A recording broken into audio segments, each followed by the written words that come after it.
Hola, buenas tardes. Hoy en este jueves, dentro de nuestra sección Hablemos de Arqueología, nos acompaña el doctor Henry Noel Bernard. Él es doctor en Arqueología, Etnología y Prehistoria por la Universidad París I de la Sorbonne en Francia, y él se tituló con una tesis llamada Los hombres de Jade, análisis técnico-estilístico de la escultura portátil olmeca. Henry también es maestro en arqueología precolombina por la universidad y licenciado en antropología con especialidad en arqueología por la Universidad Veracruzana. Él tiene mucha experiencia, ha trabajado en diversos sitios arqueológicos en México, principalmente en el estado de Veracruz. Es colaborador del proyecto arqueológico Arroyo Pesquero desde el 2012. Su trabajo principalmente se ha enfocado en las técnicas de manufactura, estilo y composición de la escultura portátil en piedra de estilo olmeca. Él ha participado en el Laboratorio de Lapidaria del Templo Mayor y el Laboratorio Nacional de Ciencias para la Investigación y Conservación del Patrimonio Cultural del Instituto de Física de la Universidad Nacional Autónoma de México. También ha realizado estudios de artefactos que se encuentran en diferentes acervos de colecciones públicas de México y Europa. Hola Henry, es un gusto tenerte con nosotros el día de hoy y pues estamos ansiosos por escuchar este tema tan interesante. ¿Cómo te encuentras? Gracias, Erika. Muchas gracias por la invitación.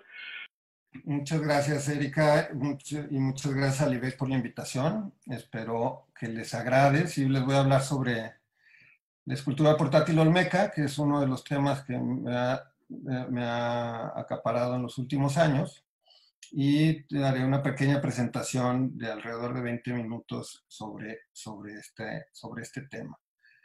Voy a compartir la pantalla para presentarla. De la presentación es la escultura portátil olmeca, la utilización de serpentina y jade en el periodo formativo en el Golfo de México. Como pues todos saben, la cultura olmeca se relaciona directamente con las cabezas colosales y fue el primer objeto que nos habló de esta cultura que no era desconocida para finales del siglo XIX, ya que los olmecas habitaron el México prehispánico mucho antes de la llegada de los españoles, entre 1600 y 400, bueno, entre 1800 y 400 antes de Cristo. Entonces, evidentemente, cuando llegaron los españoles no había olmecas en la región sur de Veracruz, pero sí quedaron sus cabezas colosales, y fue José María Melgar y Serrano, en 1862, un explorador y coleccionista que pasa por la región de Hueyapan, y le muestran el descubrimiento de un agricultor de una cabeza colosal, que es la que tenemos en blanco y negro. Él la menciona menciona su descubrimiento en 1869 en el Semanario Ilustrado, y hay numerosas visitas después, como esta de 1920. Para 1927 también Olivier Lafarge y Frank Blom, sobre todo. No, perdón. Antes que esto, también para finales del siglo XIX hay una exposición llamada Histórico-Americana en Madrid en 1892, y el historiador Francisco del Paso y Troncoso, al hacer el catálogo de esta exposición, comenta que hay algunas piezas que él denomina como ulmecas. No queda claro a qué se refería de esta colección en particular, a qué piezas eran de la cultura olmeca. Es hasta 1929 cuando publica Marshall Saville en lengua inglesa Artifacts from Ancient Mexico, aprovechando la expedición de Frank Blom y Oliver Lafarge de 1927, donde pasan por los Tuxtlas y reportan la pieza de San Martín Pajapan, el señor de San Martín Pajapan, que estaba en la punta del volcán de San Martín. Lo reportan en su publicación, y aquí la tenemos como está ahora en el Museo de Antropología de Jalapa. Saville toma el rostro del personaje principal del señor de San Martín Pajapan y encuentra una similitud, sobre todo en la cuestión de ojos almendrados, nariz chata, la boca trapezoidal, que muchas veces se denominó como boca de tipo jaguar, y en algunos casos la ve hundida en la parte superior, como de un estilo que él ahora denomina como olmeca, ¿no? A partir de esta publicación es cuando ya se empieza a hablar de un estilo y de una cultura olmeca. Claramente, y sobre todo, como lo vemos, es en relación a escultura portátil que se encontraba en diversas colecciones de México y Europa, ¿no? Esta, por ejemplo, sigue en el British Museum y estaba en el British Museum cuando Saville hizo su artículo. Además, insertó otras piezas que también se encontraban en diferentes colecciones. Estas se encuentran en el Museo Nacional de Antropología e Historia, en el Museo Nacional de Antropología de la Ciudad de México, en París, y sigue en el Museo del Quai Branly en París. También todas relacionándolas con el mismo estilo olmeca. Más tarde, George Vaillant, en 1932, describe también una pieza que se había encontrado en Necaxa, Puebla, de jade, que encuentra la misma similitud de la boca estilo jaguar, que se le denomina desde entonces, la nariz achatada, los ojos almendrados. Él, en esta publicación, también inserta otras piezas de cerámica y empieza a ver grupos de estilos, tanto de cerámica y de complejos cerámicos, o esculturas cerámicas como los babyface, que se denominan como del estilo olmeca y de la cultura olmeca, sin que éstas tengan un contexto claro aún, porque no había excavaciones formales arqueológicas para estos tiempos. Empezaba a ver en el centro de México, pero no para el sur de Veracruz. Además, en los años 30 había muchos coleccionistas dentro de los intelectuales y artistas mexicanos. De los más famosos es Frida Kahlo y Diego Rivera. De hecho, aquí Frida Kahlo aparece con una figurilla de estilo olmeca, y uno de sus amigos, Miguel Covarrubias, dibujante y también artista de México, se queda fascinado por esta cultura. De hecho, Miguel Covarrubias después dará clases en la ENA y define mucho del estilo olmeca posterior a lo que ya había denominado Saville y Vaillant anteriormente. Ahora sabemos que la cultura olmeca pues, se desarrolló en el sur de Veracruz y parte del estado de Tabasco, lo que se ha denominado como área nuclear olmeca, y es una de las primeras sociedades complejas, de lo que denominamos sociedades complejas en arqueología, de Mesoamérica, y como les decía, habitó estos lugares entre 1800 al 400 antes de Cristo. Su primera capital es San Lorenzo, y hablaremos de algunos de estos sitios en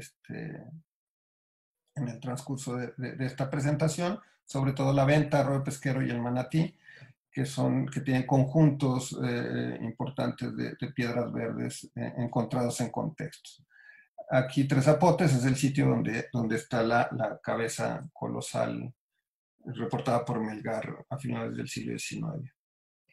Que Stirling y Drucker, sobre todo Stirling al principio, Matthew Stirling, hizo una expedición financiada por la National Geographic para hacer exploraciones en el sur de Veracruz, y empezó liberando completamente la cabeza colosal reportada por Melgar, ¿no? Que es la que se encuentra ahora entre Zapotes.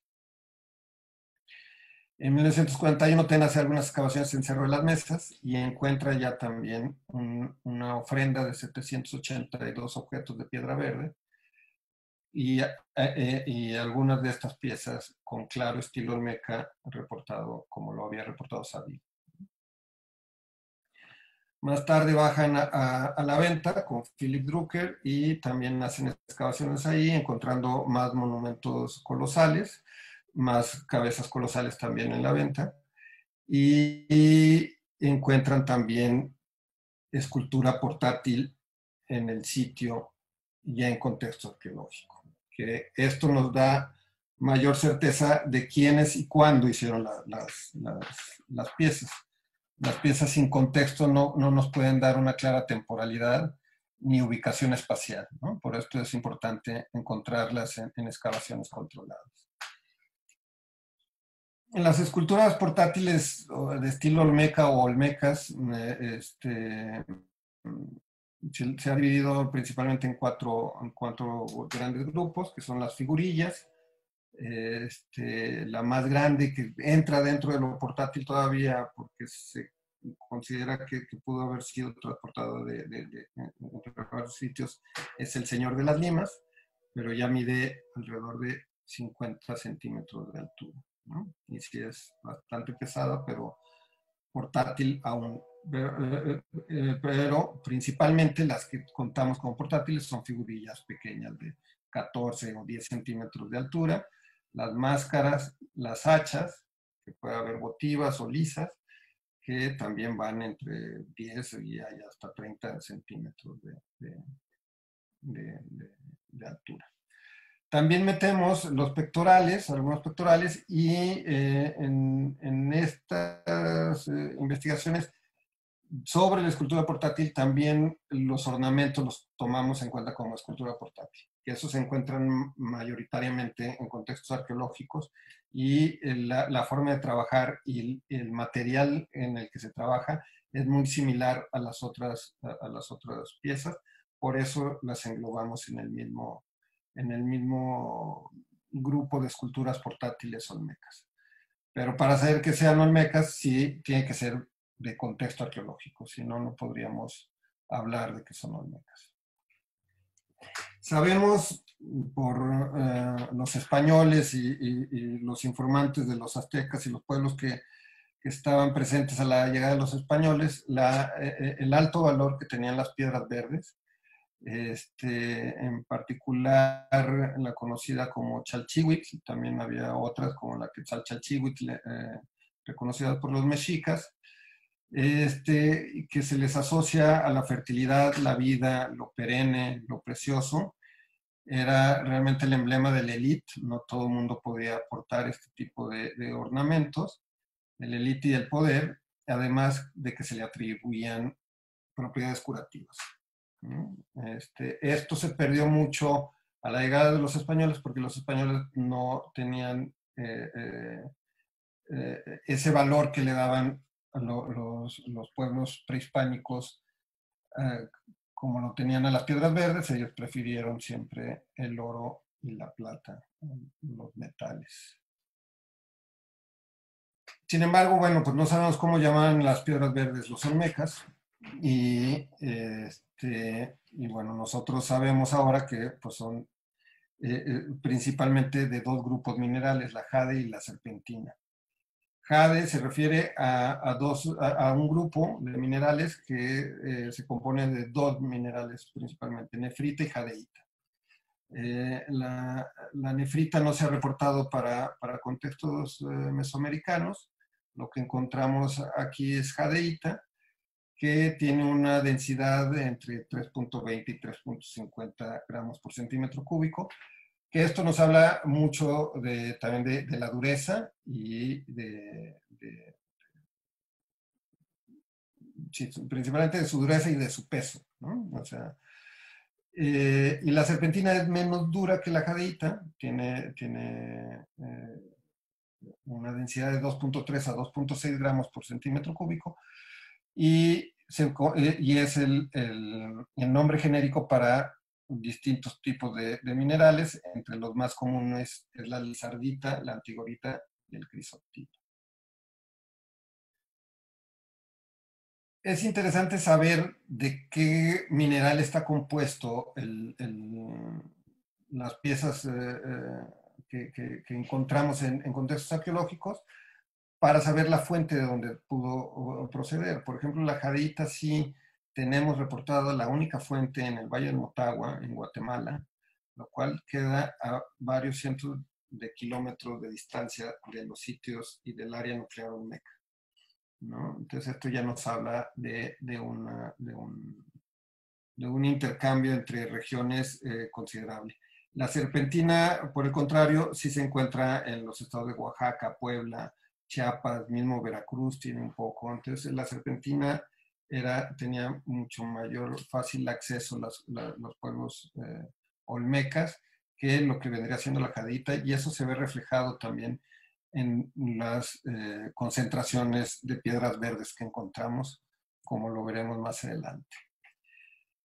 ¿Cómo sabemos los arqueólogos de qué mineral está compuesto una pieza arqueológica? Ahora contamos con instrumentos y técnicas espectroscópicas que nos permiten, sin dañar la pieza, conocer el mineral en el que fueron hechos. Aquí les pongo un poco, no los voy a agotar, pero principalmente son láseres, ojos electrónicos que miden, que excitan los átomos de alguna manera, y esto produce una lectura que los investigadores traducimos en espectros. Esto es lo que vemos al final de las lecturas de este tipo de instrumentos, y lo comparamos con las piezas no arqueológicas conocidas, con referenciales de jadeíta, y observamos cómo se comportan, y por eso podemos delucidar de qué mineral se trata. Ya se han hecho para piezas del sitio del Manatí varios estudios con este tipo de instrumentos. En este artículo que menciono aquí fue con el instrumento que llamamos Raman, por ser el apellido del que inventó esta técnica. Y de las piezas, de todas las hachas que sacaron en el Manatí, se comprobó que hay varias que se trataba de jadeíta, y algunas tenían también onfacita. Por ser un mineral, como lo pueden ver, muy heterogéneo, hasta en coloraciones, las mismas lecturas nos ubican el mineral, pero no es tan fácil delucidar la fuente a través de estas técnicas. Se está comenzando a trabajar para ver cómo podemos englobarlas en una fuente en particular, pero todavía no es tan claro eso. Como la jadeíta nada más se encuentra en Motagua hasta ahorita, estos referenciales luego se plantean que vienen de la única fuente conocida. Pero como podemos ver en la ofrenda 4, descubierta en 1955 por Drucker en la venta y Stirling, que creo que fue en las excavaciones de 1955, sí, así fue, la ofrenda 4, en donde había 16 figurillas rodeando con unas hachas o estelas que representaban unas estelas en la parte de atrás, una ofrenda muy conocida. Podemos ver que es un poco el comportamiento que tenemos en la zona olmeca. O sea, sí, la mayoría del estudio también realizado por Laura Filoy y José Luis Rubalcaba, encontraron que la gran mayoría es de serpentina milonítica, ¿no? perdón, es muy sensible mi ratón. Y tenemos nada más que la figurilla 9 es de jadeíta, ¿no? Hay otra de plagio granito y una más de zoisita, clorita, cordierita y cromita, ¿no? Es una combinación ahí de varios. Pero realmente de jadeíta solo encontramos una, la mayoritariamente serpentina, y es lo que pasa mucho en el contexto olmeca. Realmente ahí vemos que la jadeíta existe, pero no es el material utilizado mayoritariamente. Seguramente por la falta de... por el difícil acceso al que se tiene a este material. Se hizo también un estudio con el Instituto de Física del UNAM, dirigido por José Luis Rubalcaba, en el cual se analizaron varias piezas de arroyo pesquero que se encuentran en el Museo de Antropología de Jalapa, y pues encontramos que sí hay un buen grupo de jadeíta, pero también hay albita, cuarzo, jadeíta más albita. Hay piezas que tienen de composiciones entrelazadas entre distintos minerales. Las serpentinas, tuvimos, aquí pareciera que no existe, pero finalmente también es mayoritariamente. El asunto es que las que están expuestas en el Museo de Antropología de Jalapa son las piezas bonitas y son las que permiten tener mejor lectura para este tipo de aparatos, porque las piedras o las esculturas rugosas no tienen una lectura clara. Y esto es lo que, y tenemos, o se encuentran en la bodega, muchas piezas que son de serpentina, pero por el mismo material menos denso, más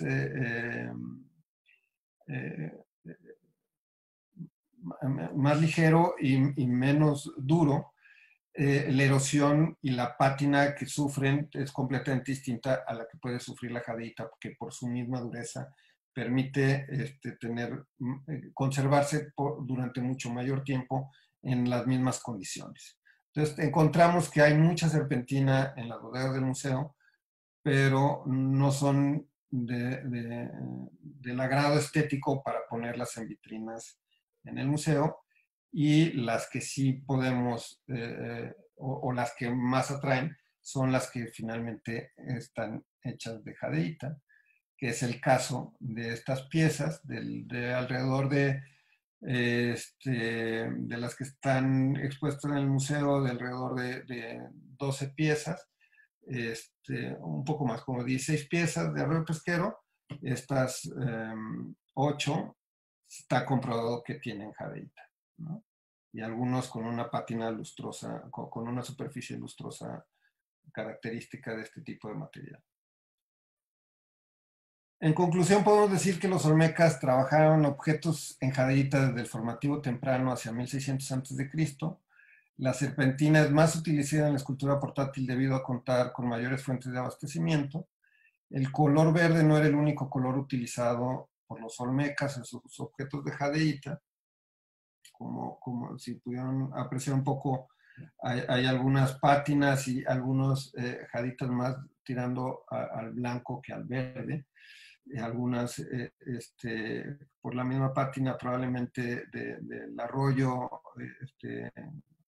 con colores ferrosos o óxidos, pero no hay tanta manifestación como se dará en tiempos posteriores de la piedra verde. Evidentemente, todas estas piedras que parecen, no ser tan verdes, al verlas detenidamente y cercanamente, son principalmente verdes, ¿no? Un verde muy claro. También en recientes estudios se ha confirmado el uso de la onfacita en algunos artefactos y otros materiales como el cuarzo, la albita, ¿no? Hay otros minerales que también estamos descubriendo, no nada más es la serpentina y la jadeíta la que está representada en la escultura portátil olmeca. Y bueno, pues lo que comentaba anteriormente, las grandes distancias para intercambio de productos está presente desde el inicio de las sociedades complejas en Mesoamérica. Bueno, termino agradeciendo a un sinnúmero de instituciones e investigadores que permiten llegar a este tipo de conclusiones. Muchas gracias y espero que les haya agradado y que haya sido clara mi exposición, como viste. Hola, Henry. Hola. Pues sí, es muy interesante este tema y aparte, pues está un poquito de moda, ¿verdad? Por las piezas que andan viajando hacia el viejo continente.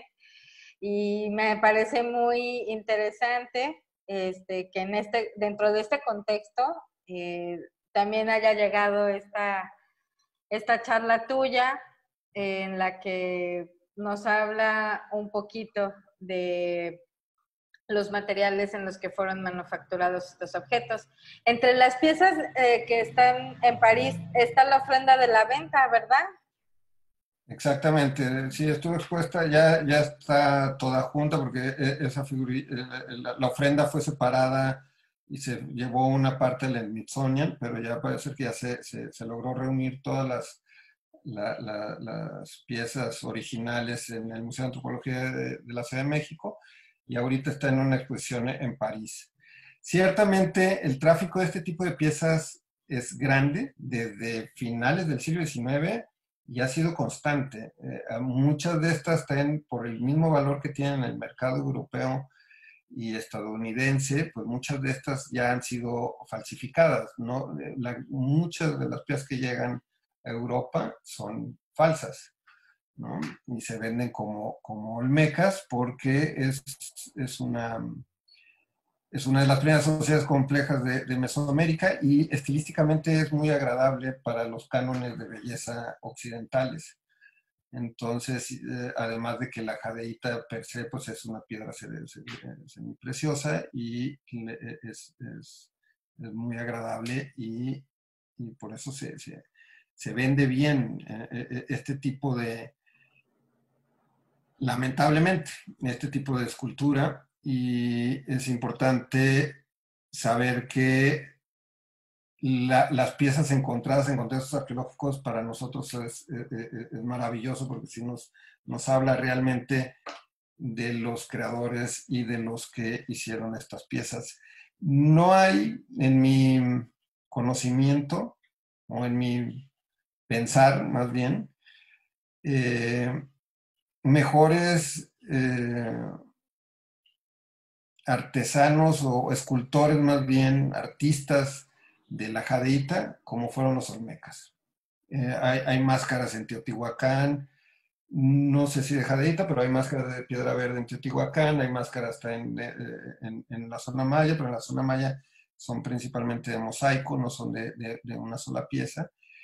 Y de jadeíta, trabajar la jadeíta es verdaderamente difícil, a diferencia de la serpentina, y el grado de complejidad y de belleza y de detalle que tienen los olmecas no fue alcanzado por ninguna otra de las culturas que vinieron después.